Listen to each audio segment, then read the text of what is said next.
Hello students, आज हम पढ़ेंगे मनुष्य में श्वसन तंत्र। तो आइए बच्चों, सबसे पहले जान लेते हैं श्वसन होता क्या है। आमतौर पे श्वसन यानी कि सांस लेने की प्रक्रिया ही श्वसन कहलाती है। यदि हम वैज्ञानिक भाषा की बात करें तो जीवों में होने वाली ऑक्सीकरण की प्रक्रिया, जिसमें ग्लूकोज की ऑक्सीजन के साथ अभिक्रिया होती है तथा ऊर्जा मुक्त की जाती है। ऊर्जा के साथ साथ कार्बन डाइऑक्साइड गैस और जल भी मुक्त होता है, श्वसन कहलाती है। बच्चों, श्वसन में फेफड़े श्वसन तंत्र का मुख्य अंग होते हैं। अन्य अंग जो श्वसन की प्रक्रिया पूर्ण करते हैं, हम देखते हैं उन्हें। सबसे पहले हमारी नाक के द्वारा वायु शरीर में प्रवेश करती है। नाक में म्यूकस श्लेष्मा होता है जो सूक्ष्म जीव धूल के कणों को अंदर आने से रोकता है। इसके बाद ग्रसनी से ये वायु अंदर की ओर प्रवेश करती है और ग्रसनी या हम ग्रासिका भी कहते हैं।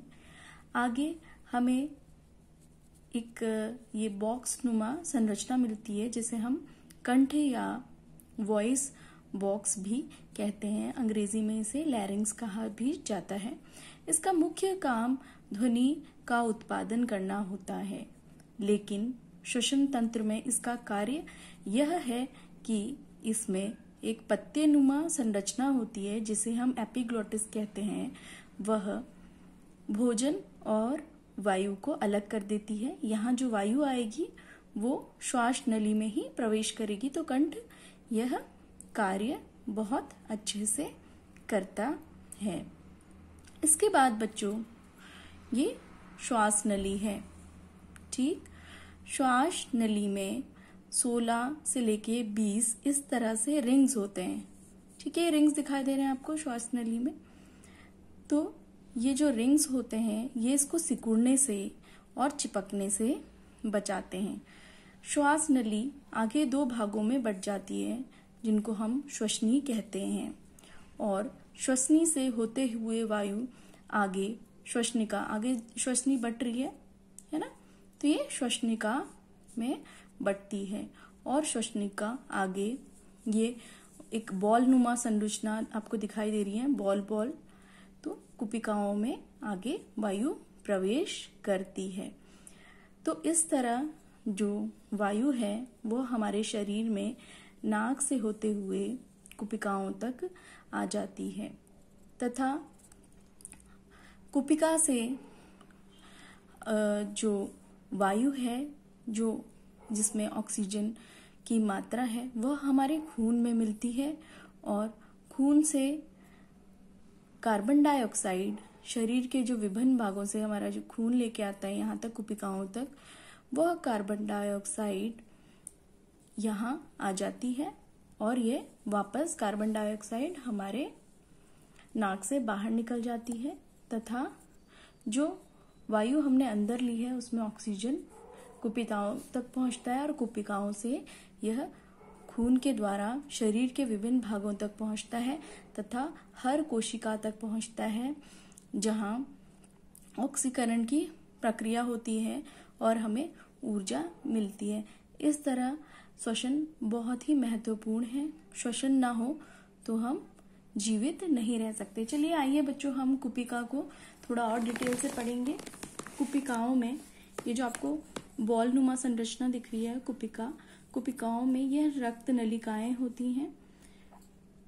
यह क्या कार्य करती हैं? ऑक्सीजन को लेती हैं और कार्बन डाइऑक्साइड को यहाँ छोड़ के जाती हैं। साथ में आपने बच्चों यहाँ पर ये भी देखा होगा कि हमारे जो लंग्स होते हैं, 2 लंग्स होते हैं। एक हमारा बायां लंग जो थोड़ा छोटा होता है और दायां लंग बड़ा होता है। दायां लंग 3 भागों में विभाजित होता है, बायां लंग सिर्फ 2 भागों में विभाजित होता है। लंग या हम फेफड़े भी इन्हें कहते हैं। यहाँ पर आप एक संरचना डायफ्राम भी देख रहे हैं। डायफ्राम जब ये नीचे की ओर आता है तो वक्ष गुहा बड़ी हो जाती है और वायु लंग्स को फुला देते हैं। इस तरह ऑक्सीजन यहाँ भर जाती है, प्रवेश कर लेती है। और जब डायफ्राम ऊपर की ओर जाता है तो लंग्स पर एक दबाव पड़ता है डायफ्राम के ऊपर जाने पर, और लंग्स के दबाव पड़ने पर वायु बाहर की ओर जाती है, जिससे वक्ष गुहा सिकुड़ जाती है और वायु हमारी जो कार्बन डाइऑक्साइड युक्त वायु है वो बाहर चली जाती है। यहाँ पर एक और चीज छूट गई है, पसलियां जिन्हें हम रिब केज भी कहते हैं। हमारे लंग्स बहुत कोमल होते हैं, नाजुक होते हैं, तो ये किस में होते हैं? पसलियों में होते हैं, केज नुमा पसलियों में होते हैं। तो यहाँ पर ये इन पसलियों से प्रोटेक्टेड रहते हैं। ठीक है बच्चों, आपको समझ में आया श्वसन किस तरह से हो रहा है? श्वसन एक प्रक्रिया है जिसमें मनुष्य सांस ले रहा है, ऑक्सीजन गैस अंदर ले रहा है, कार्बन डाइऑक्साइड बाहर छोड़ रहा है। इसके लिए कुछ अंगों के द्वारा यह श्वसन की प्रक्रिया हो रही है। नाक के द्वारा वायु अंदर जा रही है। ग्रासिका से होते हुए ये कहाँ जा रही है? यहाँ कंठ में पहुंच जा रही है। कंठ वायु को और भोजन को अलग कर देता है। कंठ की मदद से जो ग्रासिका में वायु है वो श्वास नली तक पहुंच जाती है। श्वास नली की वायु फिर 2 भाग में बंट जाती है, जिसे हम श्वसनी कहते हैं। और श्वसनी फिर बंट जाती है श्वसनिकाओं में, और श्वसनिका बंट जाती है कुपिका में। और कुपिका में क्या होता है? कुपिका जुड़ी हुई होती हैं किससे?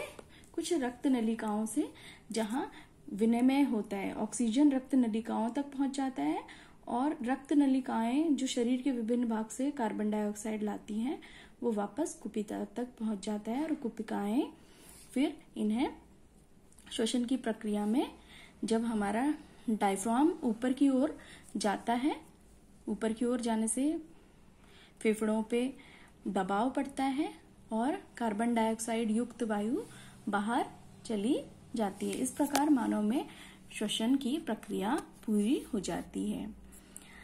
बच्चों, अगर आपको मेरा वीडियो पसंद आया तो इसे आगे और भी बच्चों में शेयर करिए और वीडियो को, इस चैनल को सब्सक्राइब करिए तथा बेल आइकन को दबा के जो भी नए वीडियोस हैं उनके मैसेज को आप पा सकते हैं।